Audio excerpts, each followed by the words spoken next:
Ok. Voilà, le frère, comment on appelle ça, le pasteur. Oui. D'abord, j'aimerais que tu nous donnes la sourate d'abord qui nous dit que Dieu dit de mentir pour se sauver. La sourate qui dit on peut mentir, le mot mentir pour se sauver. Tu peux nous donner la sourate ou le verset d'abord? Non, je n'ai pas, il y a le mot mentir. Non, excuse-moi. Tu as dit que le Coran dit, Allah dit aux musulmans, et quand on dit Allah dit, c'est qu'on fait allusion au Coran. Oui. Tu dis Allah dit aux musulmans qu'ils peuvent mentir pour se sauver. C'est bon, c'est ça, non? Oui. Ok, donne-nous le verset, s'il te plaît. Ok, je vais lire. 3:16, verset 100. Non, dans la sourate 16, le mot, tu as dit Allah dit de mentir, le mot mentir. Donc, Attends, faut nous donner ça. Allons-y doucement, je vais lire. Ok, vas-y. Voilà, c'est un sujet. Voilà. Quiconque a renié Allah après avoir cru, sauf celui qui a été contraint alors que son cœur demeure plein de la sérénité de la foi. Mais ceux qui ouvrent délibérément leur cœur à la mécréance, ceux-là ont su eux une colère d'Allah et ils ont un châtiment. Donc voici le verset ici. Faut expliquer. Dieu a dit quoi ici? Voilà. Ici, quand Dieu dit, quand un musulman est tranché, il est dans une contrainte. Attends que vous mettez là, il y a écho. Pardonnez. Voilà. Ici, votre Dieu vous demande, si vous êtes en danger, vous êtes en contrainte, vous pouvez faire croire aux gens que vous n'êtes plus musulman. Vous pouvez dire dans votre bouche, vous pouvez le renier dans votre bouche, mais votre cœur est attaché à Allah. C'est-à-dire c'est une forme de dissimulation, d'hypocrisie qui rejoint aussi le mensonge. Parce que c'est quelque chose que tu fais délibérément, c'est comme une duplicité. C'est une duplicité, c'est de l'hypocrisie. Voilà un peu le verset. Donc je vous écoute.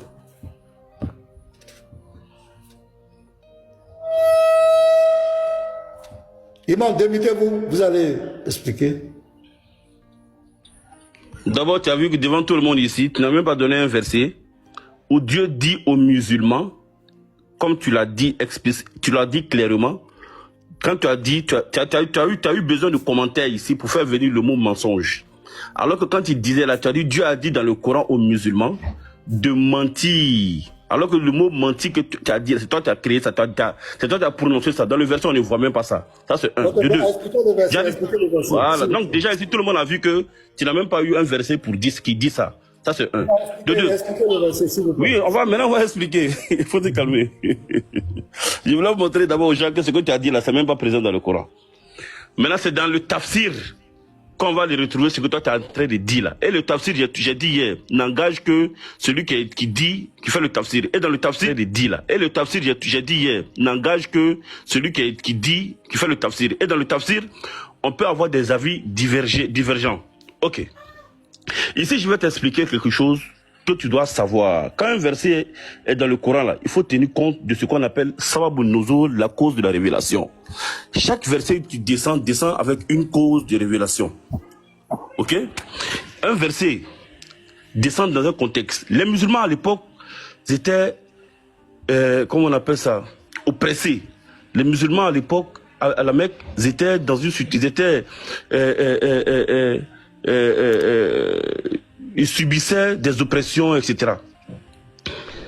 Et on dit aux musulmans, Dieu lui-même, qui est celui qu'on adore, lui-même il dit, ah, mes serviteurs, si vous êtes dans des situations telles que le Bilal ibn Rabah, c'était un esclave, on l'a envoyé dans le désert, on l'a déshabillé et on l'a mis sur son ventre. Dans le sable chaud du désert, mes bien-aimés. Et on met des pierres lourdes sur son dos. Et on l'oblige de dire que Dieu n'existe pas. On l'oblige de dire que Allah n'existe pas. Ok.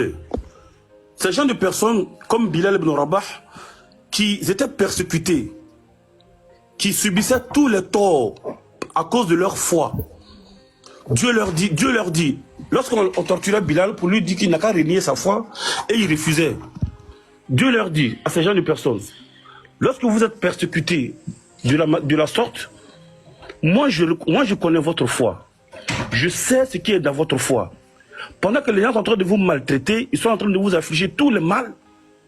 Ce qu'ils veulent attendre là, le fait qu'ils veulent, ils disent que ils veulent que vous reniez votre foi, c'est ce qu'ils veulent attendre. Alors, reniez votre foi, dites ce qu'ils veulent. Ce qu'ils veulent entendre là. Ils savent que dans votre cœur là, vous êtes croyant. Mais ils veulent attendre autre chose dans votre bouche. Lui, il sait ce qu'il a dans ton cœur, mais il va attendre autre chose de ta bouche. Dieu dit aux musulmans d'alors, dites ce qu'ils veulent attendre, garde ce qu'il y a dans ton cœur. Moi, tu sais pourquoi dans le verset, j'aimerais que tu relis le verset. S'il te plaît. Imam, attends, Imam, doucement. C'est très intéressant. J'arrive, s'il te plaît. Oui, relis le verset. J'ai peu de temps, attendez, vous avez parlé, je vous ai écouté. D'abord, je voulais que tu lis le verset d'abord avant que tu vas poser ta question, s'il te plaît. Je filme avec mes commentaires, puis tu vas rentrer tes questions. Ok, quiconque a régné Allah après avoir pris sauf celui qui a été contraint, alors que son cœur demeure plein de la Excuse-moi, donc attends. Ici, on parle de quelqu'un qui est dans une situation de contrainte. On dit celui qui a été contraint, excuse-moi, on dit celui qui a été contraint, qui a été obligé. Contraindre quelqu'un, ça veut dire quoi? Ici, chez nous, en islam, là, une personne qui est contrainte, Dieu le permet de faire tout. La viande de porc, par exemple, en islam, n'est pas bon, est interdit. Mais quand tu es dans une situation de danger où tu peux mourir, l'islam est venu pour sauver la vie des gens. Et l'islam n'est pas là pour mettre la vie des gens en danger. Alors l'islam te dit, comme tu es en danger, tu veux mourir de faim, moi je te permets de manger la viande de porc. L'alcool est interdit. Mais lorsque l'être humain est en danger, l'islam te dit, sauve ta vie. Quand tu seras en liberté, quand tu vas sortir du danger, alors tu vas rentrer dans la loi de Dieu. Quand une personne est en danger, quand la vie de quelqu'un est en danger, Dieu interdit par exemple de tuer les gens. Mais lorsque tu es en face de quelqu'un qui veut te tuer, l'islam dit, tue-le. Il faut le tuer pour sauver ta vie. Si c'est ça qui peut te sauver, alors que tuer les gens, c'est interdit. Alors mentir aussi est interdit. Mais lorsque le mensonge, le mensonge peut sauver ta vie. Et quel genre de mensonge? Mensonge pour sauver ta vie. Mais lorsque le mensonge consiste à tuer quelqu'un d'autre, alors ça devient haram. Lorsque le mensonge consiste à faire du mal à quelqu'un, ça devient haram. Et même en islam, de la charia islamique, lorsqu'il y a deux vies qu'il faut sauver, et que tu sais qu'on te dit, soit tu dis la vérité et puis on te tue, ou bien tu mens, soit tu dis la vérité et puis on tue l'autre, ou bien tu mens et puis toi on te libère. L'islam dit, il faut dire la vérité pour qu'on te tue toi, pour libérer l'autre. Allahu Akbar. Ça c'est la loi islamique. Ça, avant que tu continues, en tout cas tout le monde a compris ici d'abord que l'islam l'a permis dans le cas de contrainte. Et contrainte, le mot contrainte en français, ça veut dire quand quelqu'un est obligé, il est en danger, il est en situation de danger, de menace. J'arrive, s'il vous plaît. Donc il peut bien sûr mentir. Donc il peut bien sûr mentir. Dans la situation de contrainte. C'est fini. Mais c'est fini.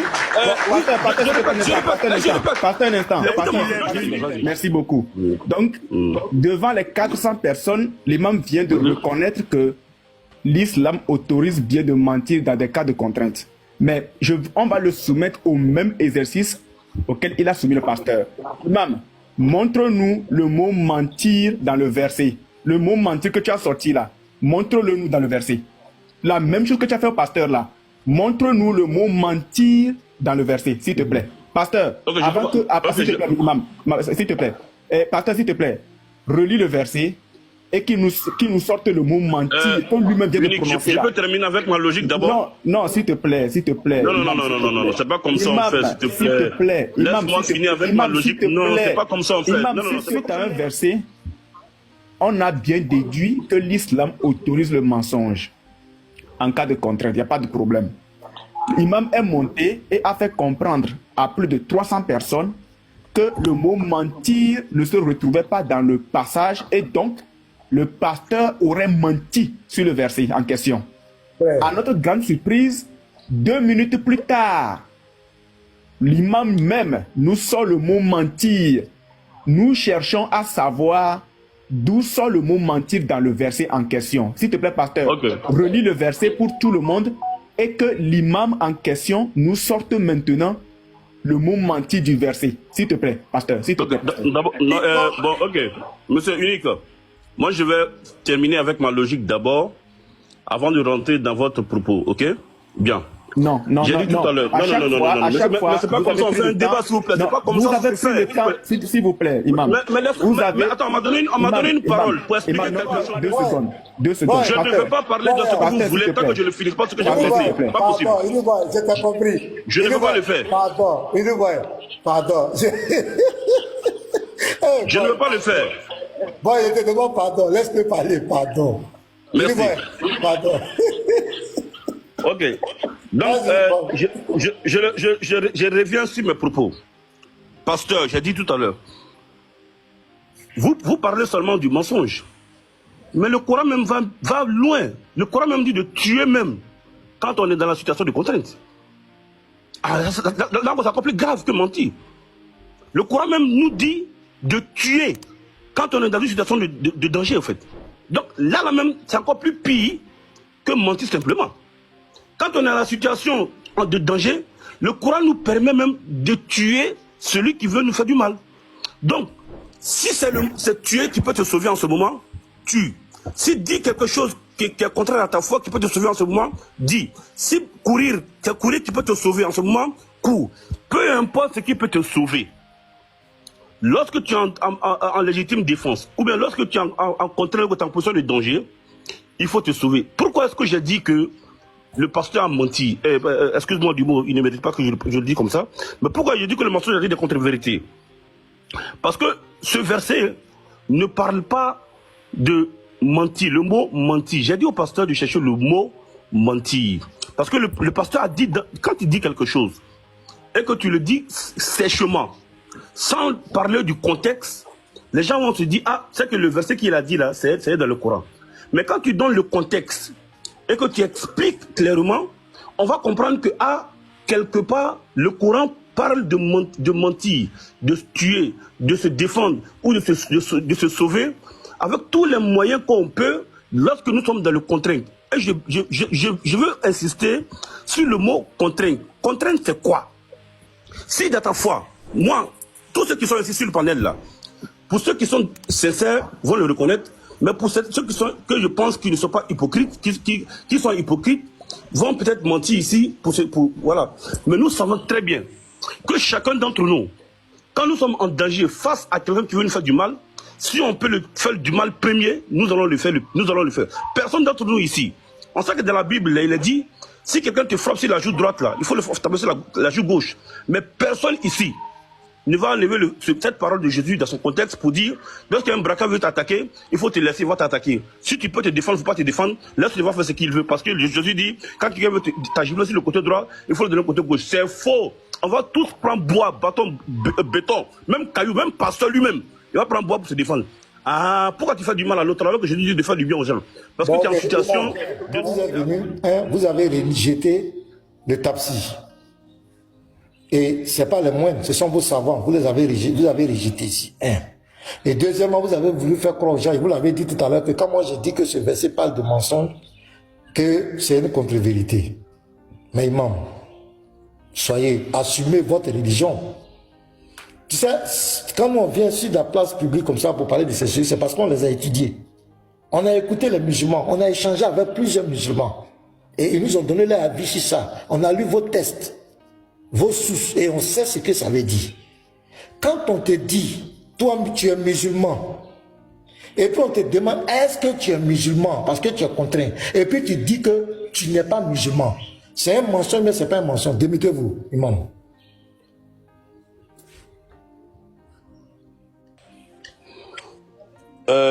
Si on te demande de dire quelque chose que tu n'as pas dit, oui. Il faut dire que tu n'es pas musulman. Oui. Et puis on te dit que si tu dis que tu es musulman, on va te tuer. Et tu es musulman, et puis tu dis je ne suis pas musulman. C'est un mensonge bien sûr récompensé par Dieu, oui. C'est un mensonge bien sûr récompensé par Dieu, oui. Merci beaucoup. Donc je n'ai pas compris. Attendez, pasteur. Vous avez entendu ce qu'il a dit? C'est pas lui qui disait à l'instant, c'est pas lui qui disait à l'instant que le mensonge n'est pas permis en l'islam. Maintenant, il dit que c'est un mensonge qui est récompensé par Dieu. Mais attends, c'est quoi ça là? Non, il m'avait dit que c'est quoi ça? Moi, j'ai fait. Les bien-aimés, s'il vous plaît. Non. Donc, devant vous ici, l'imam veut de reconnaître que c'est un mensonge. Et c'est ce que j'ai dit. J'ai dit que Allah permet de mentir. Parce que si tu es musulman, on te dit que si tu es musulman, si tu dis que tu es musulman, sous la menace, et puis tu dis aux gens, je ne suis pas musulman. Alors que tu es musulman, c'est un mensonge, c'est clair, c'est un mensonge. Maintenant, le problème de l'imam, tu as dit qu'en islam, si tu es en danger, tu peux mentir, c'est un mensonge récompensé. Mais il y a un problème qui est là. Votre Dieu dans le Coran se vante, il dit qu'il est le Tout-Puissant. Mais c'est à cette occasion-là qu'on doit voir la puissance de votre Dieu. La solution qu'il donne aux musulmans, mais il peut foudroyer ces gens qui attaquent le musulman. Il peut foudroyer ces gens qui oppressent le musulman. Mais c'est bizarre. La seule solution que votre Dieu donne ici pour sauver le musulman du danger, de la contrainte, c'est qu'il mente. C'est-à-dire qu'il n'a qu'à se débrouiller lui-même pour s'échapper. Mais où est la puissance de Dieu? Alors que chez nous les chrétiens, tu n'as pas le droit de mentir.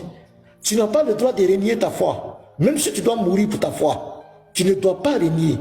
C'est pourquoi on dit que vous n'avez pas de leçons à nous donner, vous les musulmans.